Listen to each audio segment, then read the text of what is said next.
To the Vault Excel. Thank you for joining me. This is live number 2. Susan Smith. She has been denied parole for the murder of her 2 small boy children. CNN News is the source. Thank you for joining me.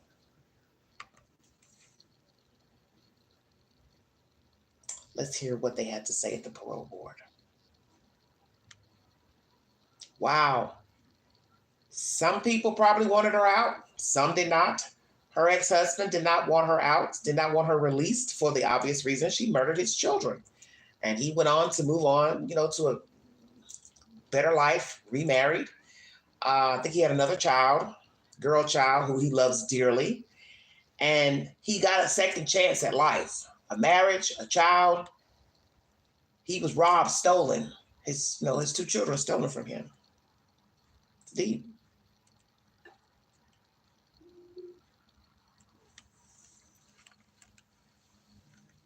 She has aged. She and I are the same age. 53. It's okay, Susan. Just talk with us.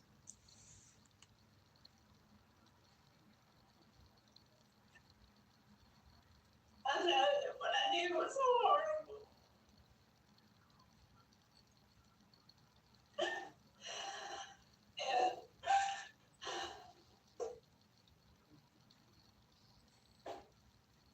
And I would give anything if I could go back and change it. And I love Michael and Alex with all my heart.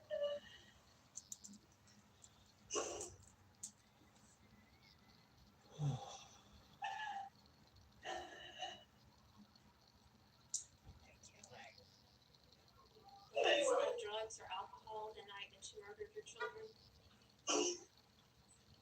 No, ma'am, I was not. Your attorney talked about working with mental health. Is that helpful to you? Ma'am, Mr. Thomas I hear you. talked about the fact that you were working with mental health, and my question is that helpful to you? Yes, ma'am. Is that something that you would be willing to continue with on the outside if you were granted parole? Yes, ma'am. Ms. Smith, your crime took a lot of resources from the law enforcement community. What, if anything, would you say to the folks who worked so hard to find your children if you had the opportunity to speak to them today? That I'm sorry that I put them through that. I really, really am. And I'm especially sorry to the Irish that I had to find them. I wish I could take that back. I really do. I didn't lie to get away with it. I really did. I was just scared. I didn't know how I could tell the people that loved him that they would never see him again. I didn't know how I could tell David he couldn't see his sons again. And I'm sorry. I don't know. I know that's not enough. I know it's not, but I don't know. I know that it's just sound like words, but they come from my heart. They really do.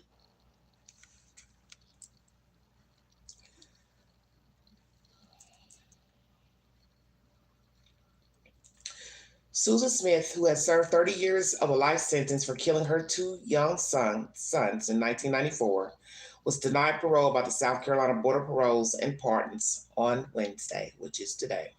Smith testified on her own behalf Wednesday, pleading for her release via video before the board in Columbia. She is serving a life sentence at Leith Correctional Institution after she confessed to rolling her car into a lake in 1994, killing 3-year-old Michael and 14-month-old Alex. I know what I did was horrible, she tearfully told the board. The parole board asked Smith about previous disciplinary charges in prison, and she said she had learned from her mistakes. Smith ended her testimony asking for parole to be granted. I'm a Christian, and God is a big part of my life, and I know He has forgiven me, and I know that it is by His grace and mercy, Smith said, And I just ask that you show that same kind of mercy as well. The hearing then continued with the board hearing from witnesses opposing parole for Smith, including David Smith, her ex-husband and the father of the boys.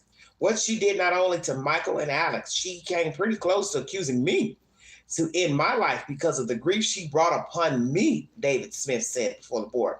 Susan Smith, then 23, told police in November of 1994 her sons were taken when she was carjacked by a black man in the city of Union, South Carolina in late October, setting off a manhunt and barrage of media attention on the young mother.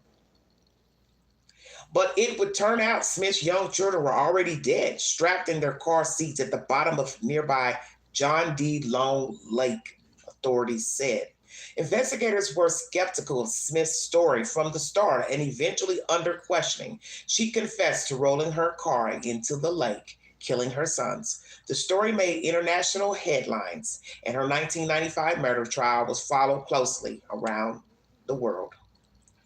The prosecution pointed to reports Smith was having an affair with her boss's rich son, who had just broken up with her because he didn't want children. Her attorneys argued she was suicidal and depressed and intended to stay in the car with her children. Smith was convicted of murder. Now 53, she has served 30 years of her life sentence, making her eligible for parole under state law at the time of her trial. Parole is only granted for violent offenders about 8% of the time, according to the South Carolina Department of Probation, Parole, and Pardon Services. As of the first week of November, the Office of Victim Services had received at least 360 letters, emails, messages about Smith's parole hearing, with all but 6 opposing granting her parole, the department said. So let me repeat that. 360 people wrote into this Office of Victim Services, and out of the 360, only 6 felt that she should have been granted parole. The parole board makes decisions at its discretion, and parole may be granted within moments of the hearing's conclusion Wednesday, or the board could wait until a later time or date, according to the department. Smith's attorney, Tommy A. Thomas, did not respond to requests for comment before the hearing. Smith's 3 decades in prison haven't been uneventful. She has faced a number of internal disciplinary charges. Just months before her scheduled parole hearing on August 16th, Smith was charged with communicating with the victim and her witness through telephone calls with a documentary filmmaker, according to the South Carolina Department of Corrections, and I would assume that was her husband. She was wanting him to give his opinion about her release, and I think she wanted her husband to agree with granting her parole. Her ex-husband, excuse me. Inmates in South Carolina are allowed to receive and send letters, but cannot legally communicate with journalists in person or on the phone. CNN has sent a letter to Smith in prison seeking comment, but has not received a response. Okay, so here you hear she's not supposed to talk to journalists. So I guess that was no violation. Smith and the filmmaker discussed shooting the documentary after the parole hearing and how she would be paid for her participation, according to an incident report. They also discussed in depth the crime and the events leading up to and after it actually took place, the report states, including such details as to what was in the trunk of the car when it went into the water and her plans to jump from a bridge while holding the boys, but one woke up. Interesting. So did she really want to jump off a bridge? Did she really want to kill herself? But she did jump off a bridge, and nor did she kill herself. Instead, she killed her children. The department said Smith agreed to provide the filmmaker with contact information for friends, family, and her former husband. Money was then placed in her prison account, the department said. As a result, Smith lost her telephone, tablet, and canteen privileges for 90 days, according to the department. Smith was eligible to apply for parole because the jury at her trial in 1995 declined to hand down the death penalty prosecutors had sought.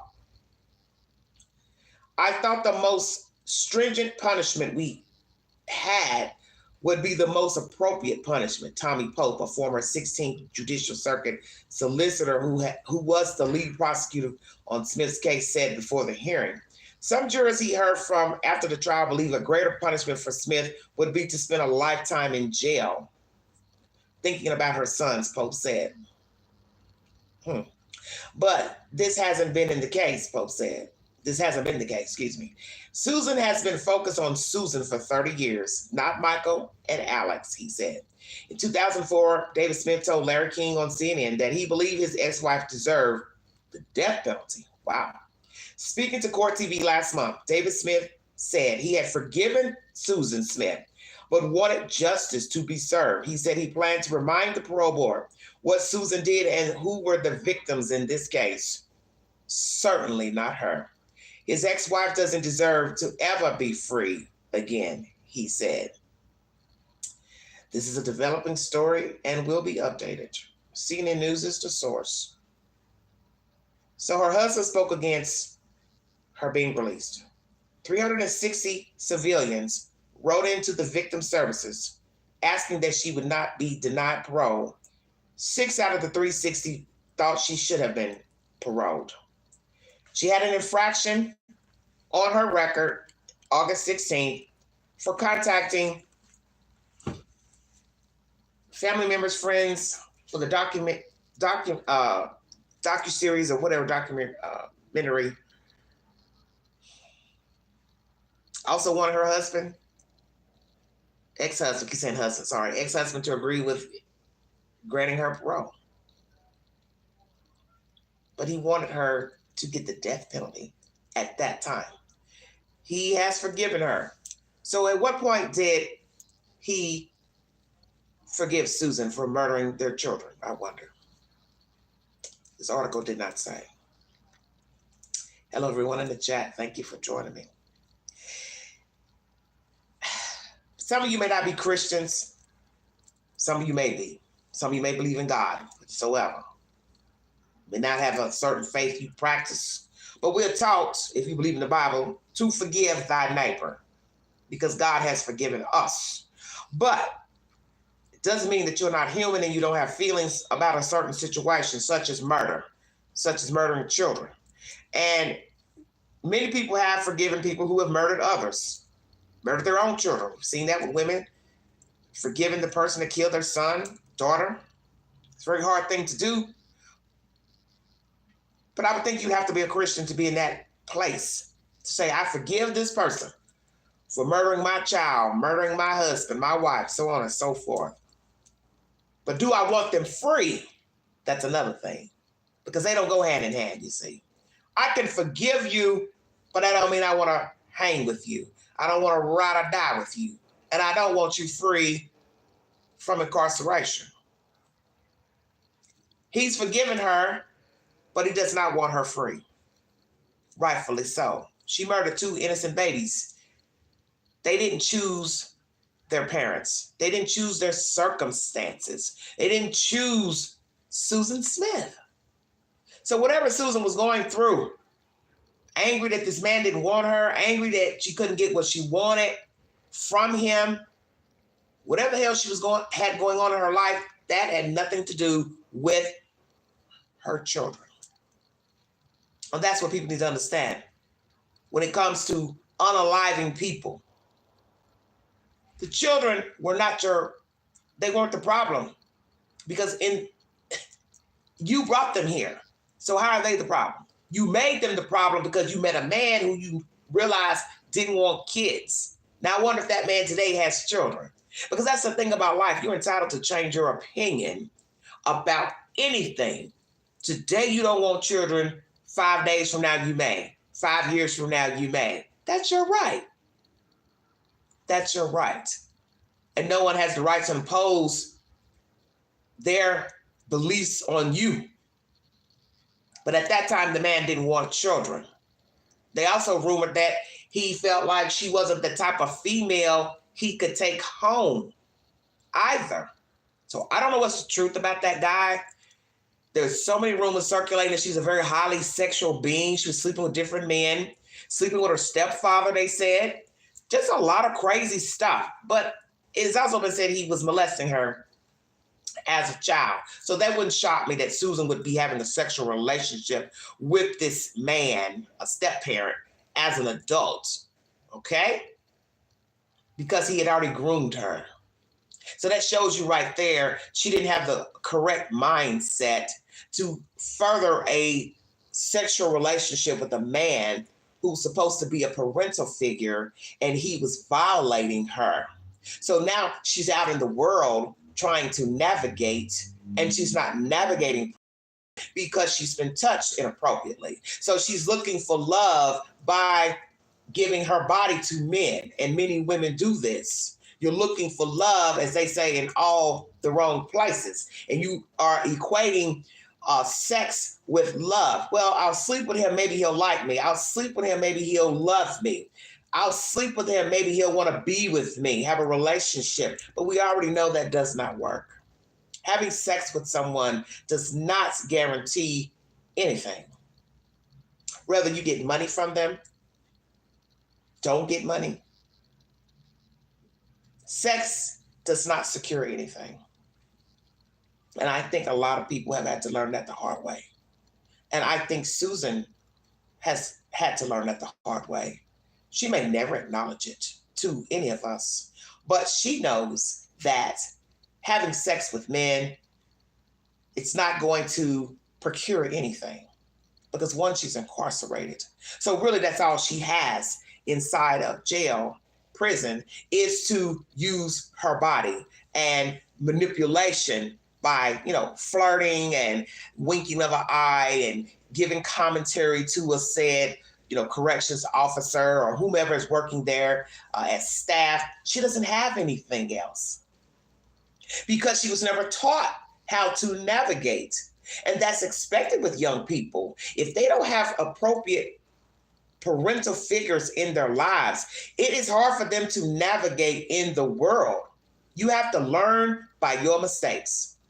So it doesn't matter if you come from a good family, wealthy family, poor family, parents that care for you, parents that mistreated you. You have to learn to navigate. And you can be taught well and still go astray. So see, it's a flip of the coin. She didn't have the appropriate role models. So she's out here now sleeping with men to get attention, to get love, to get whatever she thinks she needs, whether it's a hairdo, nails done, she likes sex, whatever. It didn't work in her favor. So she thought, well, I'll get rid of my children. I'll get this man. He'll love me. He'll desire me without these children. She could have easily just told her husband at the time or whomever, they weren't together because I believe they were on and off a lot. Hey, I want you to take care of the boys. I'm not in a good place to raise these children. So I would like for you to have custody of the children. She could have gave him full custody. They could have had joint custody. But the fact that she wanted this man, her only option would have been full custody. And I don't think that he would have not taken his children in.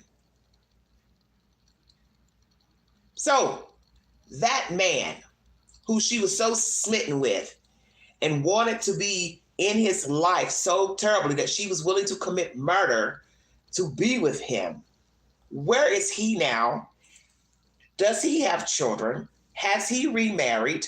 What is his life like now? How does he feel about Susan Smith now? And how does he feel about the parole board denying her parole? Does he feel like they made the right decision? Did he feel bad afterwards of her killing her children? Oh my goodness. This woman likes me, was in love with me, lusted after me, whatever. She's killed her children because she wanted to be with me. Has he ever publicly spoken about what she did to her children because of him? And it's not to put any blame on him, but I'd like to hear his opinion. How did you feel when you found out her reasoning, or let's say the prosecutor's reasoning, for why she murdered her children? As you heard her speaking in this parole board hearing, I didn't want to tell anybody that the children were dead because I was scared. Of course not. Why would I go tell somebody, oh yeah, they're missing because of me? And I think it's interesting that she broke down and told the truth, because some people still wouldn't have told the truth. Okay, you found my kids in my car, so what? I ain't telling you that I drove those kids down to that lake. I let that car roll down. Fight it until the end. She did not. Why not? Does she have remorse for murdering her children? That's probably the number one question. But as you heard in this commentary by this attorney, Susan has only cared for Susan for 30 years, not her sons. That she's selfish, self-absorbed, those are my words. That's the appearance of Susan Smith. She's used her body for manipulating men to have sex with her and get whatever self-gratification she could find while incarcerated. So she's doing exactly what she was doing when she was free, which is being a grand manipulator. And people have sadly fallen for it. These men, probably some women too, have probably aided her in doing things for her, favors, who knows. But that's what people need to understand about prison, jail. It's a hustle within a hustle. That what goes on out here in the street also goes on in the penal system. That you have to use manipulation to survive. You have to be on your P's and Q's to survive. So nothing has changed because a person is incarcerated. They have to use tools or learn hustling tools to survive. And pray that you are never in this situation of being a Susan Smith or being incarcerated, because then you will have to learn the ins and outs of what you have to do to survive inside of prison. This is where you don't want to be. And I will say this to all young women and older women as well, and however old you are, you don't want to be a Susan Smith. You do not want to barter with your children. You don't want to mistreat your children because you have decided you have made a mistake by having them. You have to learn. That's why it's best to keep your legs closed as a young person. And you can still be older and have the children and don't want them. The children didn't choose you. They didn't choose their circumstances. They didn't choose the father. And that's what people need to understand about bearing children. We all make mistakes. It is a learning experience to be a parent. It is not for everyone. So my advice is that when you first have a child and you decide it is not for you, whatever decision you make as far as parenting your child or letting someone else raise your child, don't have another one until you know you are mentally ready, financially ready, physically ready to rear a child, because a child is precious. Okay? And they do not ask to be here. And sadly, her boys had a selfish creature as a mother. And she has done what many people have done, women and men alike. She played the role that she cared for her children. She may have dressed them nice. She may have kissed them on the forehead. She may have hugged them, tucked them into bed, made sure they ate, they were fed, changed diapers, took them to events, had birthday parties. But she's also the same one that strapped them into their seats, car seats, and allowed her car to roll down a lake, allowed her car to roll into a lake with her babies inside.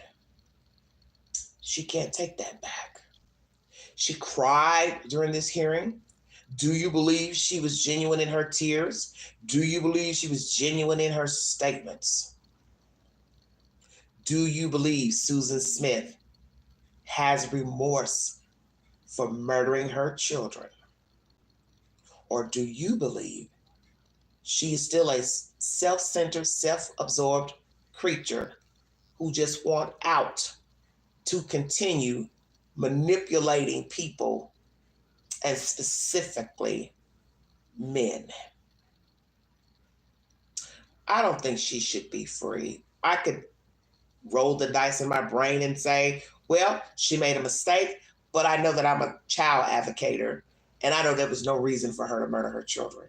And I don't really care what the circumstances are. Drug-induced, high, drunk, as you heard One of the women asked her, were you on any type of narcotics, alcohol? That would probably weigh in her favor. Oh, well, she was under the influence of something. That's why she did it. She told them no. I'm going to say she probably should have said yes. Yeah, I was drinking. I was high.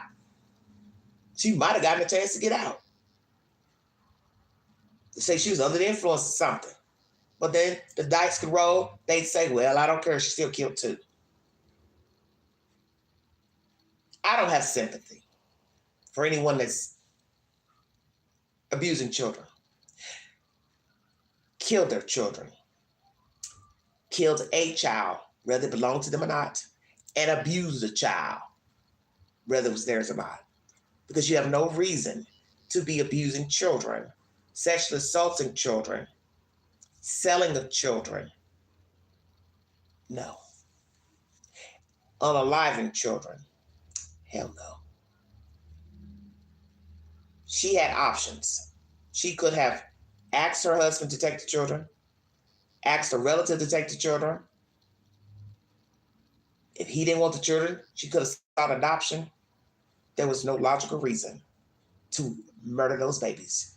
And there is never a logical reason or reasons to ever murder a child. That's my commentary. Follow me on the Newsbreak app where I give the same type of commentary on breaking news and various topics. You'll get a notification when I post content and also when I comment under an article. Like, share, subscribe. Drop your comments below this video. Go to my community page and weigh in on the said information pertaining to Susan Smith, Sean Puffy Combs, and also the Menendez brothers. I just did a previous live. The Menendez brothers have to wait on the new district attorney to decide their fate if he thinks they should be released. The governor is waiting for the new elect district attorney to weigh in on the evidence and the materials pertaining to the Menendez brothers. Do you think they should be freed? Same type of circumstance. They murdered both of their parents under the guise that they were sexually assaulted and abused by their parents, although they were adult children at the time of the crime. Sean Puffy Combs. Notes were seized from his cell in Brooklyn and the Brooklyn jail. And a judge has said those notes have to be dismantled by prosecutors, that they cannot use them in evidentiary material against him in said upcoming trial for May 2025.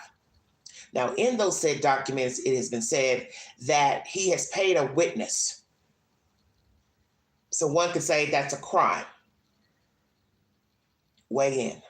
Should those documents have been taken from his cell? Did they have a right to go in his cell and take it? I'm assuming they got information of him paying someone off because they said he was using other inmates' accounts, at least 8 inmates. So perhaps that information got back to authorities in the jail and they decided to do the raid of his cell. And so some could say, well, they had reason to search his room, his cell, because he is doing devious deeds. And the people he was contacting were not on his roster of people to contact via phone in the jail. So was it right for them to go in his cell? On my community page, most of you said yes, they had the right to go in there. Take the poll. If you'd like to donate to this great network, $BeganJu129 Cash App. Stickers and chats are always welcome during the live stream. Thank you for your time.